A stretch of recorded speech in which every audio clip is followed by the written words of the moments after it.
Well, howdy again. I kind of wandered out here and said, well, there's people out here. Because I'm not used to there being people. I don't know about you, but it's very awkward to be back out in public. Do you feel that same way? Kind of like you don't quite know what to do at any given time. Well, that's the way the whole hour is going to go, just so you know ahead of time. We don't know where we're going, but we'll know when we get there. So I grew up in this little tiny community. As Crystal said, you caught maybe the Sodom laurel. Well, we just called it Sodom when I was growing up. And the only similarity in the one I grew up in and the one in the Bible is the way it's spelled. It's the only similarity. So a bunch of differences, however, in this little community. But there were lots of characters in this little community as well. And a couple of them I want to talk to you about today.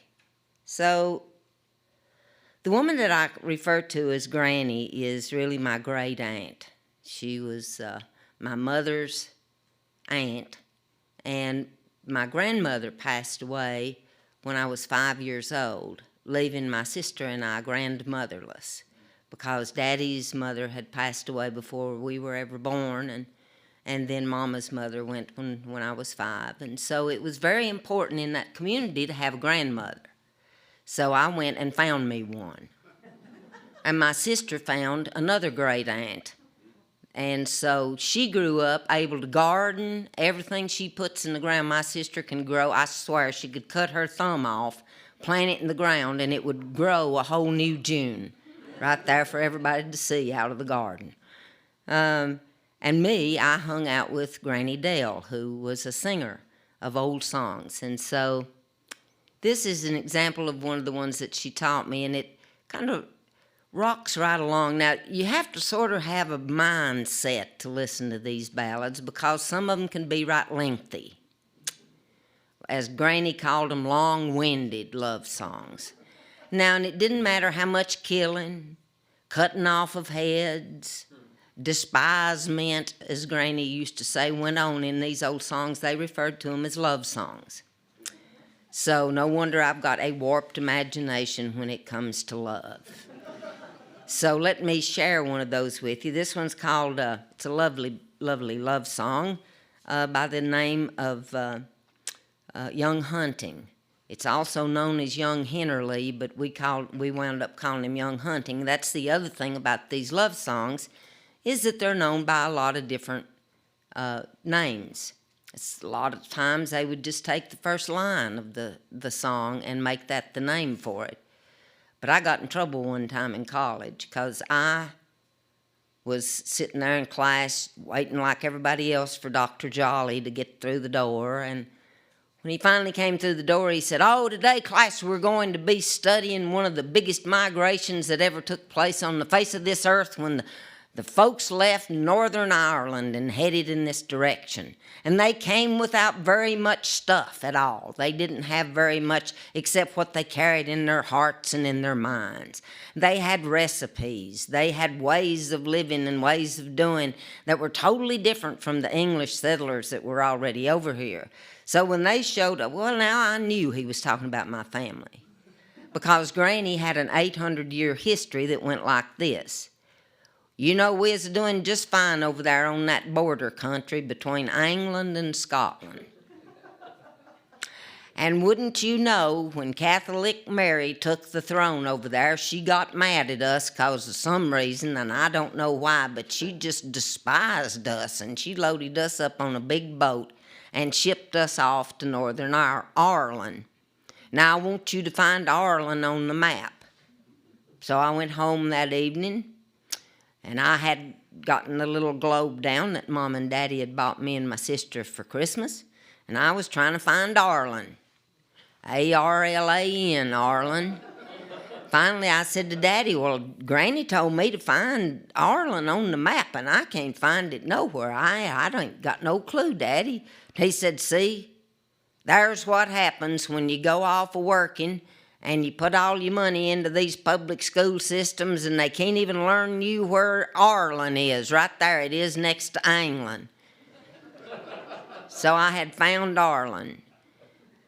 And Granny said, and they we got over there and we lumped along and growed a garden and got married and had young'uns, or had young'uns and got married, whichever way it worked out for us. And then we had a big time there in Northern Ireland, and then wouldn't you know, somebody else come along, and you'd think that we were people that couldn't be gotten along with. But she said, now that's not the truth. We might fight amongst ourselves, but now you let somebody else mess with us. But anyway, somebody else took the throne in England and decided that we needed to be moved again. So they put us on another big boat and they shipped us off over here. And when we showed up, wouldn't you know, them miserable English had already settled in and had all the good flat corn growing and tater growing fields. They had confiscated every single one of them, and we didn't get a bit of them. We had to keep going west, just as far as we could go. And then we topped that rise down there in Hickory, North Carolina, and saw the mountains off in the distance. And we said, oh, yeah, that's where we want to go. And we headed for 'em like we'd been shot out of a gun. We clumb up the sides of them mountains, disappeared over into them hollers and coves, and God, we've been there ever since. So that's Granny's 800-year history. So I knew that Dr. Jolly, all them years later, that Dr. Jolly in that college history class was talking about my people. I knew for a fact, because he had basically said the same thing Granny had up to this point. Well, then he said, as a matter of fact, we've got somebody right here in this class who's carrying on one of these rich traditions of singing the old love songs from her family for generations. And I was looking around in the classroom trying to figure out who he was talking about, because I thought, there's somebody in here I'll be able to learn an old ballad from, or maybe swap an old love song with them. And then he pointed straight at me and said, and Sheila, we're going to ask you to get up and sing one of those songs for class today. Lord have mercy. For some reason, them young'uns thought I had an accent. And they would laugh whenever I would say anything in class. And now I was going to have to get up in front of the whole daggone class and sing a song. And I knew they'd just howl and carry on then. But I was not above brown nosing. I was a junior in college, and I knew how important it was to brown nose. So I got up and started down the aisle, and I got about halfway down to the front of the room, and this Dr. Jolly said, oh, and class, we're in luck, because Sheila does a cappella. And I said, a cappella to myself. A cappella? And I said, well, Dr. Jolly, if you'll talk out the first line or two of this a cappella, I might know it by some other name, because sometimes they just use the first line as a title in these old songs.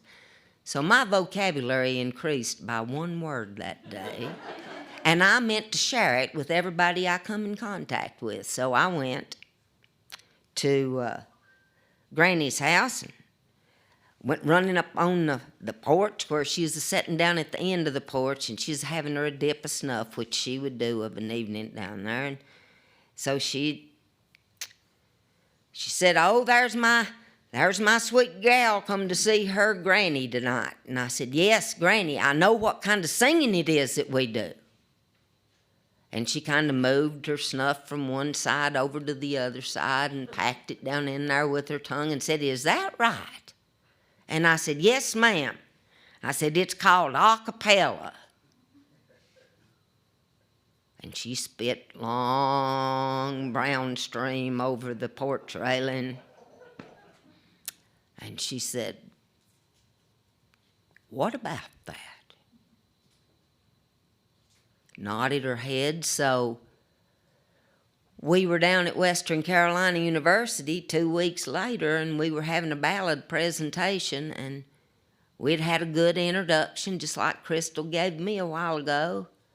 And Granny then just leans into the microphone with them blue eyes just a-shining, and she kind of cut her eyes over at me like she had a tendency to do whenever she was going to do something out of the ordinary.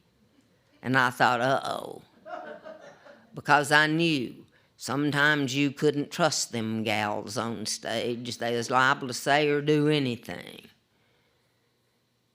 So she said, I'm going to do one of them old love songs, and I'm going to do it in an old-timey style. And I thought, oh, really?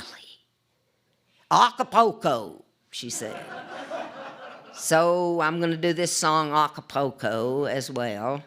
And it is called Young Hunting. And yes, people have to die. Just about everybody has to die. And them what don't, well, they wish they had. So there you go. Come in, my old true love, and spend this night with me. For I've got a bed, it's a very fine bed, I'll give it up for thee, I'll give it up for thee. Oh, I can't come in, or I'm not coming in, to spend this night with thee. For I've got a wife in the old Scotland, this night she waits for me, this night she waits for me. Oh, she pulled out her little penknife, it being both keen and sharp, she stepped it up to her own true love and stabbed him through his heart, she stabbed him through his heart. Woe be, Lady Margaret, he cried, woe be, it's unto thee, for there weren't no wife in the old Scotland that I loved any better than thee, that I loved any better than thee. So she has a complete change of heart. Lay there, my own true love, 1 hour or 2 or 3, and I will send for a doctor near to save the life of thee, to save the life of thee. Oh, it's I can't live, nor I won't live, from the wound you've given me. No doctor's hand, just God's own hand could save my life for me, could save my life for me. She cried out to a servant girl, this thing I'll promise thee, if you'll help me on this dark night, my gown I'll give to thee, my gown I'll give to thee. She took a hold of his long yeller hair, and the other took up his feet, and they throwed him into the old dry well, which was so cold and deep, which was so cold and deep. Lay there, my own false love, till the flesh rots off in your frame, and the little old wife from the old Scotland shall mourn for your return, shall mourn for your return. See, she really didn't forget it. Up spoke a pretty little bird, all from the willow tree. There weren't no wife in the old Scotland that he loved any better than thee, that he loved any better than thee. Fly down, my pretty little dove, and perch upon my knee. I'll build for you a golden cage, sure beats that willer tree, sure beats that willer tree. Oh, I can't fly down, or I'm not flying down, to perch upon thy knee. For you just murdered your own true love, and the same you'd serve to me, and the same you'd serve to me. Oh, I'll go and get my arrow and my bow, my arrow and my string, and I'll shoot you through your tender little heart. You never more shall sing, you never more shall sing. Oh, when you go to get your arrow and your bow, your arrow and your string, while fly away on my 2 little wings. Forevermore I'll sing, forevermore I'll sing. And that's Young Hunting.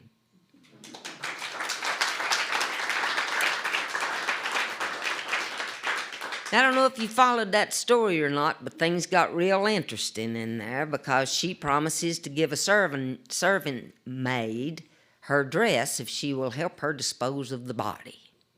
Now, my family was so tight-knit that you didn't have to worry about disposing of the body. Somebody would just step right up and you didn't have to give them anything and they'd help you go dispose of the body. So that's how close my family was. I was having a conversation with Crystal before I came in here about that, and she said that folks who were raised either loyal or independent, and I knew immediately that I was in the loyal group because that's that tight-knit family that I've got. Well, now, I spent as much time with my granny and her generation. Granny was born in 1898, and she lived to be almost 95 years old. She was 2 weeks shy of her 95th birthday when she passed away. So I spent a lot of time in the company of folks born in the 1890s, and it was a whole different world back then. And they had pocketbooks. Real, absolute, true pocketbooks. Not these little old strap things that we throw up on our arm and go prissing about with now. I'm talking about substantial pocketbooks. And this is a story about me and the pocketbook queens, because they all had one of those big kind of trapezoid-shaped pocketbooks, you know, that had the big clasp on the top, that had the ball on it that was about the size of a golf ball that you would flip up, and then that pocketbook would yawn open. And I've seen Granny stand with that pocketbook at the end of the dresser, and she would reach just as far up on the dresser as she could get, and then she would just hook everything up there and then just rake it off into that pocketbook. And then she would close that clasp, and then the funny part would begin. She would start to work that pocketbook up on her arm. Now, she would get it all the way up to where that ball was buried in her armpit. Then she would slam her elbow down on that pocketbook, take her left wrist in her right hand, and lock that sucker down. There was nobody going to get that pocketbook out from under her arm. She said, as a matter of fact, I planned to make it so the police would be able to find out whoever it was that stole my pocketbook by tracking them by the blood marks right there on the ground, where they had to jerk my arm off to get my pocketbook. Well, there were several reasons that they did not want anybody messing with their pocketbooks. Now, Inez she referred to herself as being big and stout, and she was. And she always wore either dark green or dark brown polyester. And she had the biggest pocketbook of all. And she would commence to work in it, and it would be so full of stuff, and it was such a big pocketbook, and she was such a big woman that she would get it to her elbow, and then she'd have to breathe hard.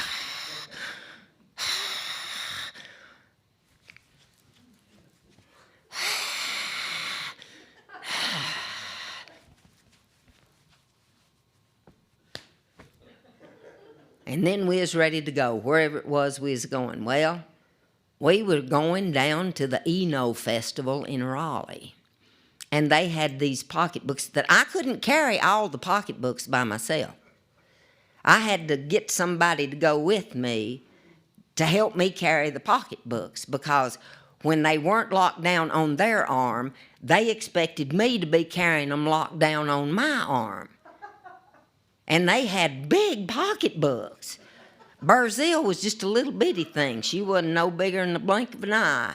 And she would disappear over into her pocketbook sometimes. Dive down in there, and all you could see was just the bottoms of her shoes sticking up out of that big pocketbook that she toted around. Well, so we get down to the Eno Festival, and we had the best time ever was. Oh, it was 1976, and everybody was going up to the bicentennial celebration in Washington, D.C. to perform on the big stage right there in front of the Lincoln Monument. And oh, it was going to be the finest big time had by all. We had heard there was hundreds of thousands of people on the mall just going about and a-doing and a-milling and just having the best time ever was, and we got to be a part of it because we got invited to perform up there. Because Granny said, right before our 200th birthday in this country, they sent out a bunch of people from that Smithsonian place up there, and they hit the ground running.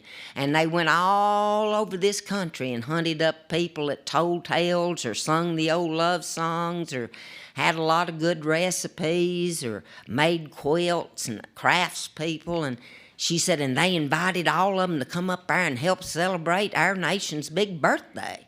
It was a big party, and they was ready to rock. But first we had to go to the Eno Festival in Raleigh because every state had their own festival aside from the big bicentennial celebration.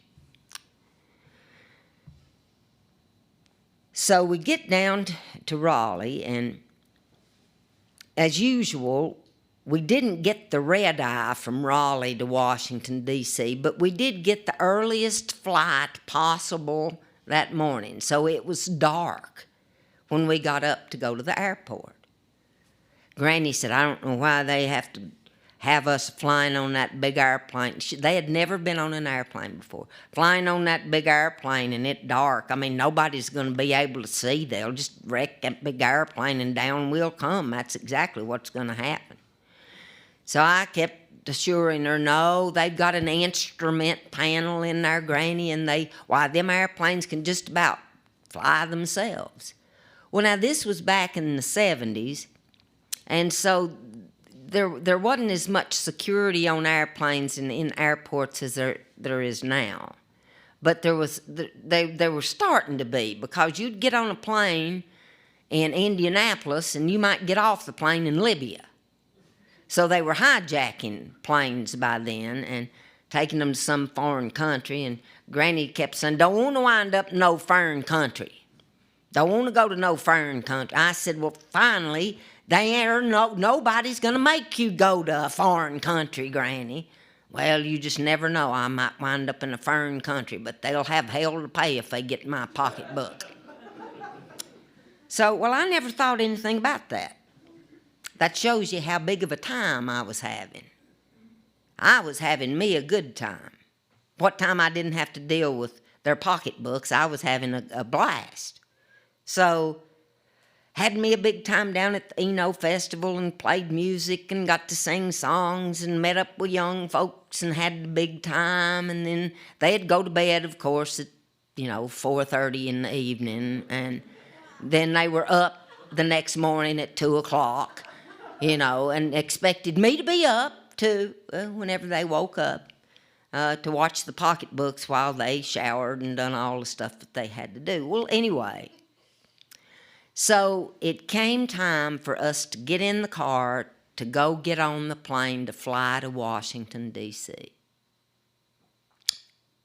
And they had their pocketbooks, all of them in lockdown position, standing around just like a bunch of hens with their feathers all fluffed up. You've seen them do that in the wintertime.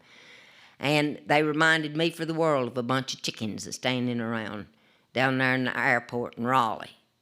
And I said, now, what you have to do is you have to take your pocketbook off your arm. Now, that caused a big flurry and bunch of clucking, there amongst all them women. Oh, no, we can't do that. We can't take our pocketbooks off our arm. I'll be glad to tell them what I've got in my pocketbook, but I don't want them x-raying it. It might ruin something in there. Now, in case you didn't catch the run, runt is the past tense of run. And I sung that, or I omitted that word in a song one time. It was supposed to be, and I am ruined forever, but I changed it to ruined forever. And this hand came out of nowhere and slapped over my mouth and said, "Don't pay no attention to her. She's still young and she don't know that runt's a lot worse than ruined." So anyway, something might get ruined in that pocketbook if they put it down on that little conveyor belt that was going through there and that they were x-raying stuff with. Then finally, I talked them all into putting their pocketbook up there except for Granny. And she was standing there with me. And I said, "Now, Granny, you need to put your pocketbook down there and let it go through just like little Granny's did, and everything will be all right, and we can go on there." "No, I ain't putting her down there." I said, "Well, you've got to." "No, I ain't going to do her. They'll have to put me in jail before I'll put my pocketbook down there." I said, "Well, all right. Then I'm going on to Washington, D.C., and you can stay here and let them put you in jail because you don't get to ride the airplane." So I just acted like I was going to go off and leave her, and she said, all right, come back. I'll do that right now. I'll. So she commenced working it down off of her arm, down to her elbow, and then she stopped and said, "Are you sure?" And I said, "Yes, Granny." "Oh, all right." Thump. Well, it kind of clanked when she laid it down there, and I thought, wonder what she's got in that pocketbook that she was so concerned about. Never once did it cross my mind that it might be her little snub-nosed .38 pistol that she always carried around the house. Just in case somebody broke in the house on her, you know, she always kept it in her apron pocket. So, never crossed my mind it might be that gun. Until she literally reaches and grabs her pocketbook as soon as the nose of it, and of course all the lights were flashing and all, you know, the big red light on top was going around and around and around like we'd won something. Granny said, "Have we won something?" And I said, "I don't know if we've won something yet or not, but I wouldn't get my hopes up."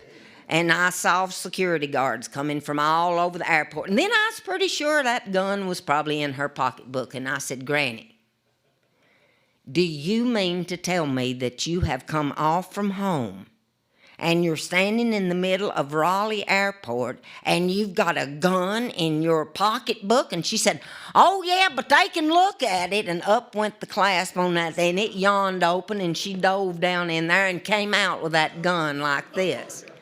And, of course, the security guards grabbed her arm, and it was a big flurry right there amongst me thinking, Lord have mercy, I got to put up with this the whole week up in Washington, D.C. now.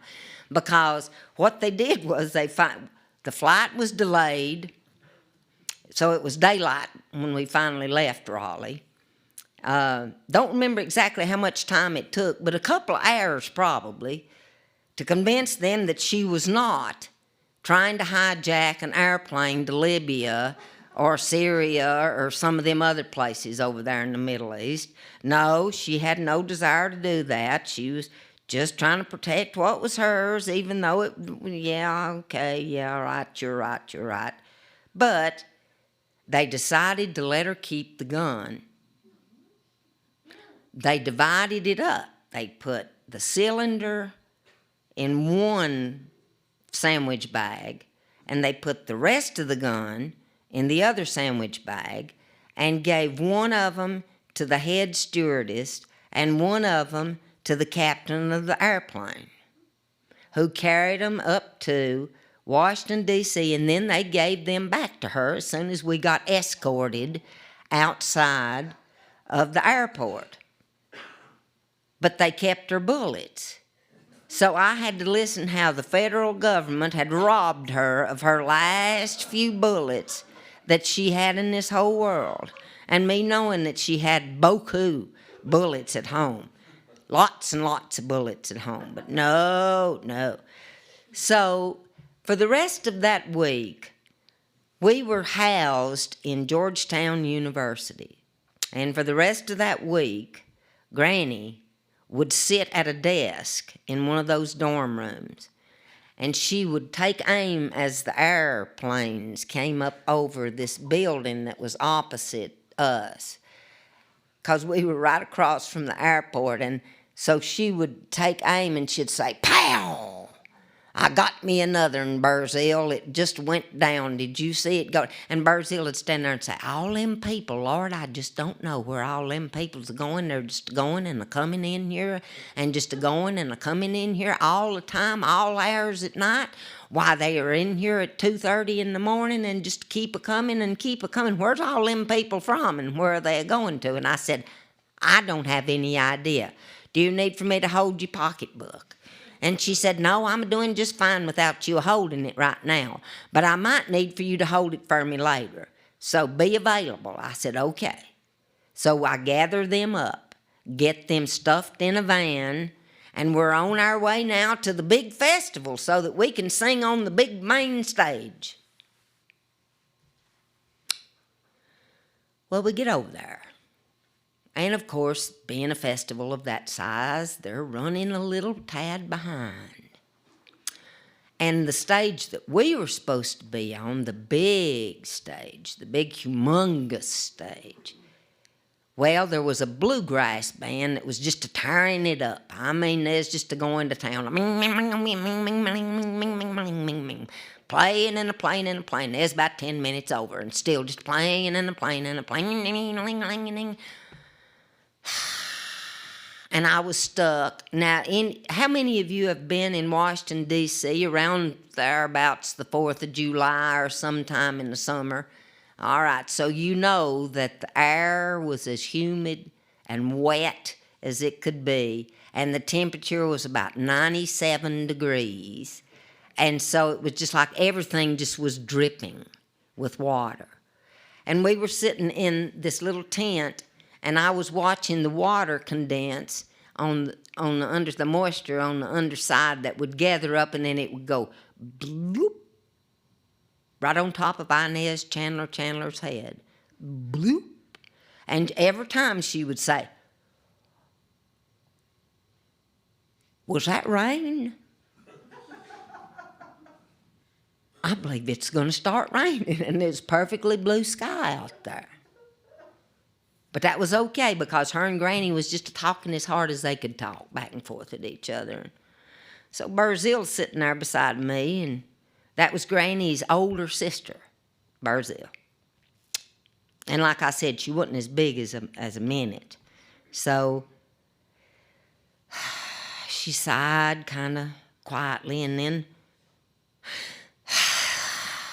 sighed a little harder. And I said, "Little Granny, are you okay?" She said, "Well, I was just wondering if maybe I could have me a dip of snuff before we had to go out yonder on that great big stage." And I opened my mouth to say something back to her, but before I could even get a word out, Granny, who had been now talking to Inez as hard as she could, me thinking she didn't hear nothing that Burzil said, but she heard every word that Burzil said because she whipped around and said, "Don't put that snuff in your mouth now. As sure as you do, that band out yonder is going to finish up, and here they're going to come emotioning us out there on that big stage." Okay. Do you think Burzil paid any attention to what her younger sister said? Well, of course she didn't. She opened that pocketbook up to Silver Springs, Maryland, and she dove down in the bottom of that, and she came up with a little tin of snuff. She smacked the top of it to make sure there wouldn't be any clustered around the opening of that snuff box, and so she popped the lid up on it, pulled her lower lip out to Arlington, and dumped about half the contents of that little tin of snuff down in her lower lip. And you know what? Granny must have been able to predict the future, because Burzil had no more than gotten that big glob of snuff, good and moist and stuffed and tucked and fixed in her lower jaw, to where it just... And here they came. You know, we're ready for you to come out here. We're ready now. All of you get up and come on out here. So 9 people swept up off of those little chairs back there and headed out onto that stage.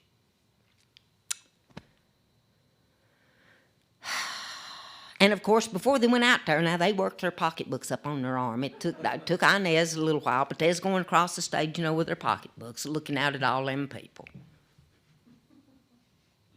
And there's a bunch of people to look at. We found out later there's 117,000 people on the mall that day. And they had speakers set up that would not have fit in this room. They were so big. And you could hear all the way down the mall by the reflecting pool that I later sat in with my feet dabbling down into the pool because I was so homesick. I was singing, I want to go home. I want to go home. I want to go to the backer fields back home.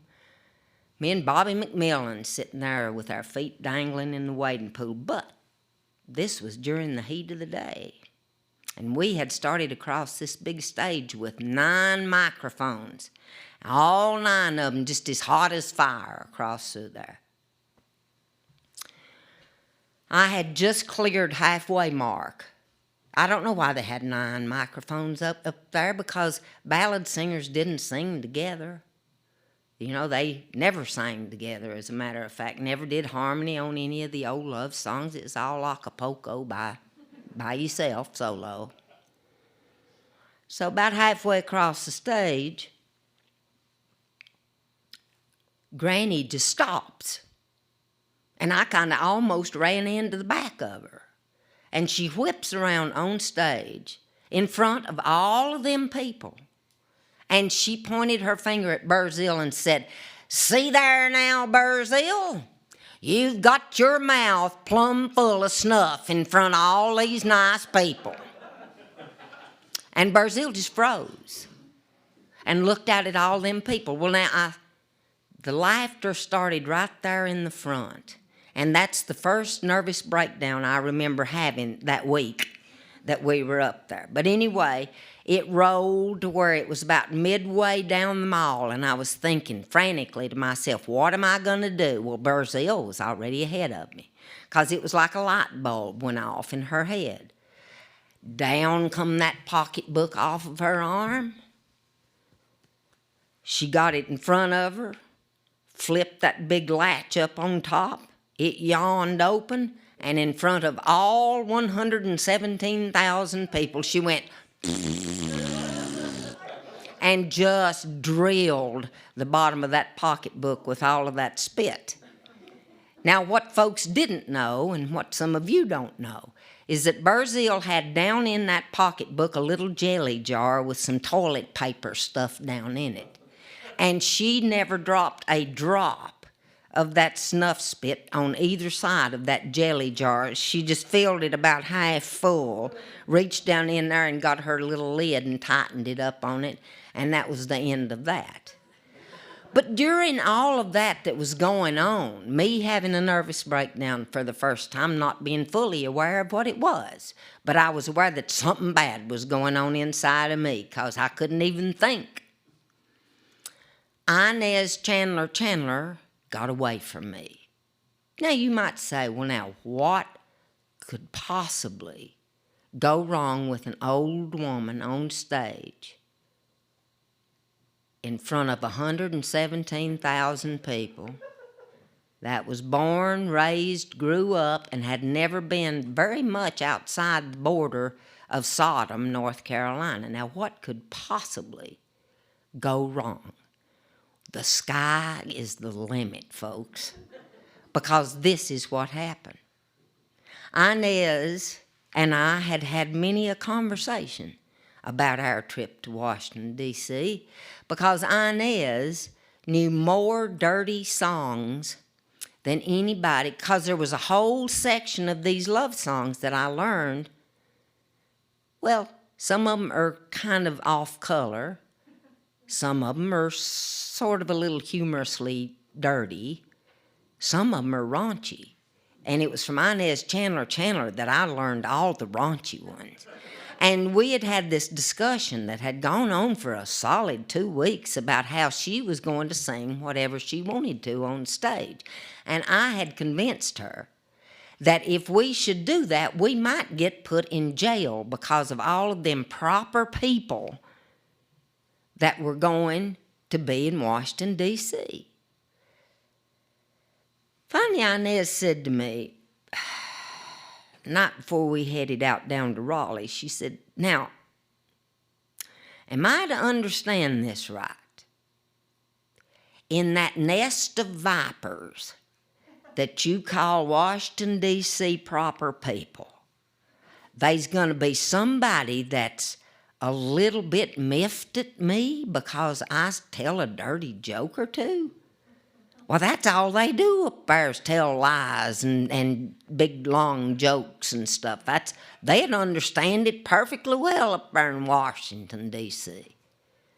But I'd convinced her. So she was not going to sing any dirty songs or tell any dirty jokes until that little episode with Barzil and the pocketbook and the snuff. And she looked out and saw all them people that were sitting out there on the mall with their mouths hanging open, laughing. Oh, they was just laughing up a storm at, what all was going on stage. And she headed for the center microphone right in the middle. And she looked out at everybody, and they kind of quietened down. But I watched as that laughter rolled all the way down the mall to the Washington Monument and was on its way back now. That was the second nervous breakdown I had. Because Inez says, I don't believe yuns is the kind of people that would be upset if a woman told yuns a little joke or two, would ye? And of course, they all said, no, we'd love to hear a joke. And I said, no, you wouldn't either. But she was already in position. So she looks out at the audience and she says, "What's the difference in naked and naked?" And next to me, Granny says, "Lord, have mercy." And I said, "You shut up. This is all your fault anyway. She got away from me because of you." Lord, I said, "Now just be quiet." So the audience did not know the difference between naked and naked. But Inez told them, she said, naked means you ain't got no clothes on. Naked means you ain't got no clothes on and you're up to something. Oh, and they just laughed. They thought that was the funniest thing they'd ever heard coming out of her mouth. So what did that do? That encouraged her. She said, "Well, I'll just tell yous another then. What's the difference between an old maid and a spinster?" They didn't know because they was all from off. She said, "Well, an old maid is a woman that ain't never been married. And a spinster is a woman that ain't never been married nor nothing." Oh, and they just laughed. They thought that was just the funniest thing ever was. And she said, "Well, yuns like that and so good, I believe I'll just tell you a whole joke. Them is two little short jokes, so now I'm going to tell you the real one that I wanted to tell from the very first. When I first got up here, I wanted to tell you this joke." Oh, the crowd is really egging her on then. So she said, "Well, there's this old dog," and I heard Barzil start moaning right next to me because she knew what was coming. This old dog used to come down to the store, and it would sit right there in the middle of the yard in front of the store, and it would just go to scratching and a digging because it had fleas and ticks and mange and everything else. Must have been the Manus's dog. They never took care of their animals nor nothing, and they just run about the community just the awfulest shape ever was that you could see. And I want you to know that Rube and Zachary was a-sitting on the porch. And that old dog raised its leg up and went to licking itself like a dog will do. And Zachary looked over at Reuben and said, "Why, I wished I could do that." And Rube said, why, that dog would bite you. And they laughed and laughed and laughed. And then she looked over at me and said, see, I told you that wasn't nothing but a nest of vipers up here, and telling them a joke or two would be just fine. So,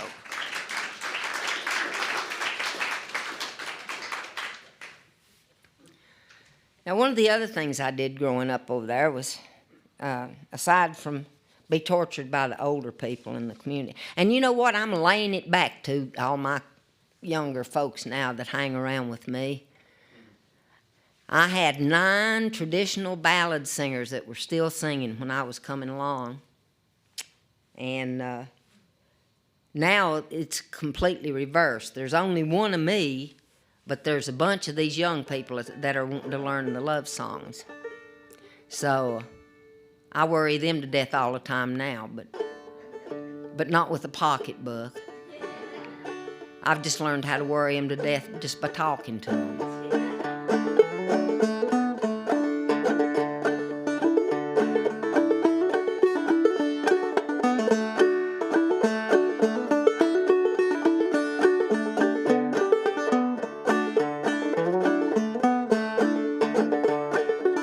I don't ever remember a time in my life when it wasn't, when there wasn't music being played.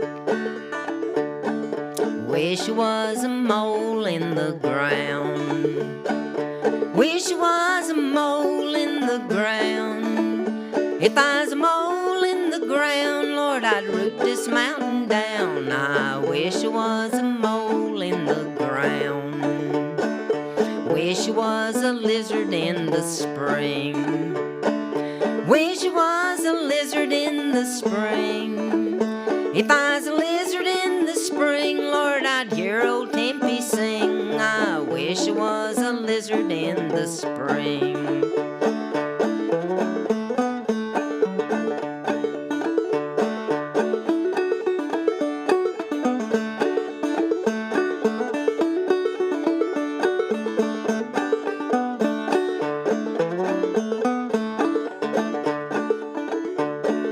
Tempe wants a $10 shawl. Tempe wants a $10 shawl. Wants a $10 shawl. Now don't that just beat her all? Now Tempe wants a $10 shawl. Tempe, let your hair hang down. Tempe, let your hair hang down. Let your hair hang down. Let it hang on to the ground. Ah, Tempe, let your hair hang down.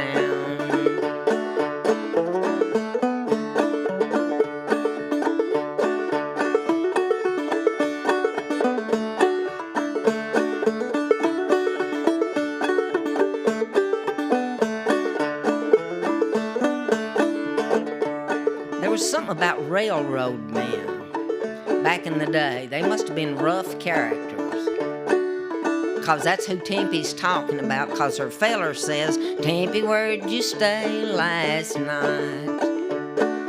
Tempe, where'd you stay last night?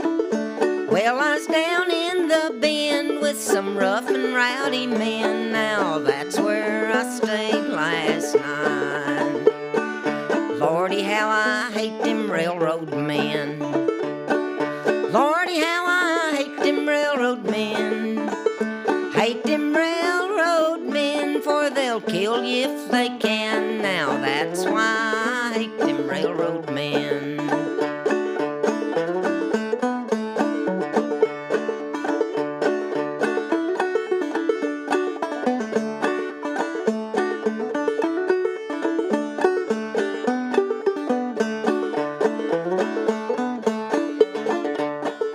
My favorite verse. Wish was a hole in the ground. Wish was a hole in the ground. If I was a hole in the ground, I'd be a mountain upside down. I wish I was a hole in the ground.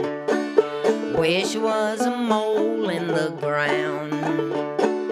Wish I was a mole in the ground. If I was a mole in the ground, Lord, I'd root this mountain down. I wish I was a mole in the ground.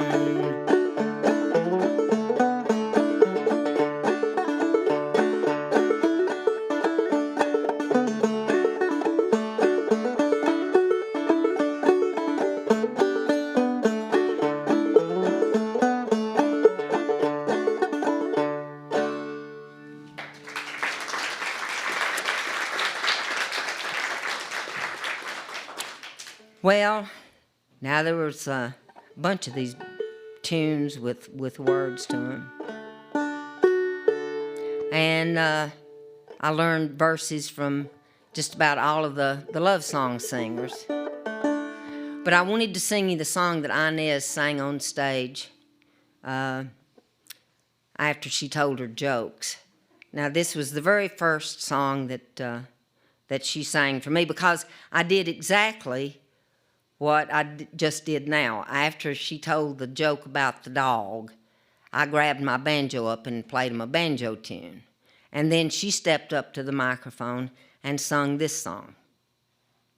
And I remembered sitting on her porch learning it from her, and my eyes flew open at a certain spot. And I bet you if you close your eyes would fly open at the same spot. There was an old farmer who lived by the sea, and a merry old farmer was he. He had a fair maiden who lay on the grass, and every time she turned over she'd show her fair ruffles and tuffles as slick as a duck.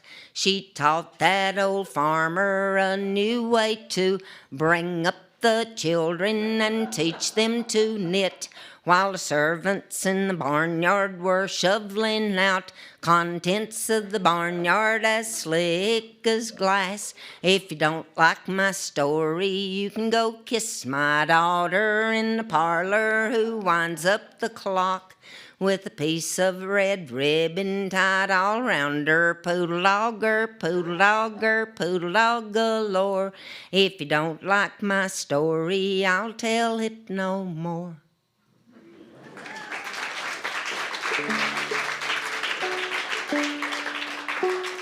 I learned a bunch of fiddle tunes from a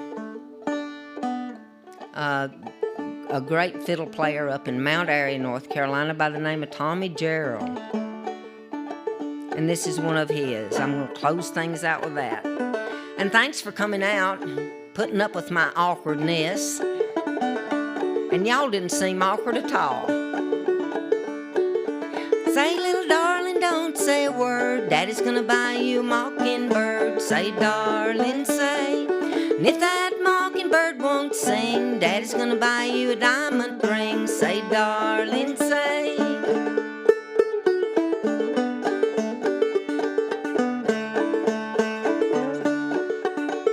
Now, don't get too comfortable,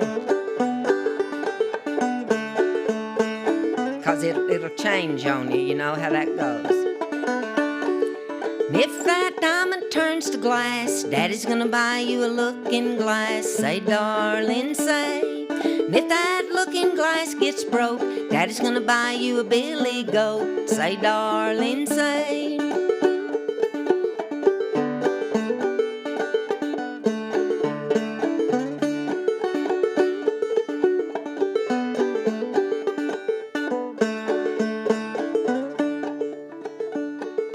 If that billy goat won't buck, Daddy's gonna buy a little Chevrolet truck. Say, darling, say.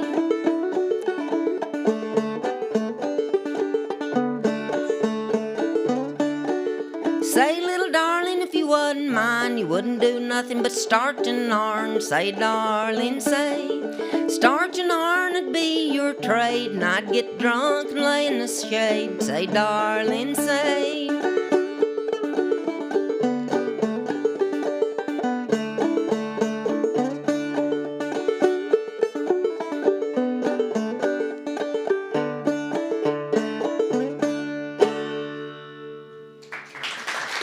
Thank you. And if you want to hear more about the crowd from Sodom, just come back this week. I'll be here every day at 2 o'clock. So hope to see y'all again. Thank you very much.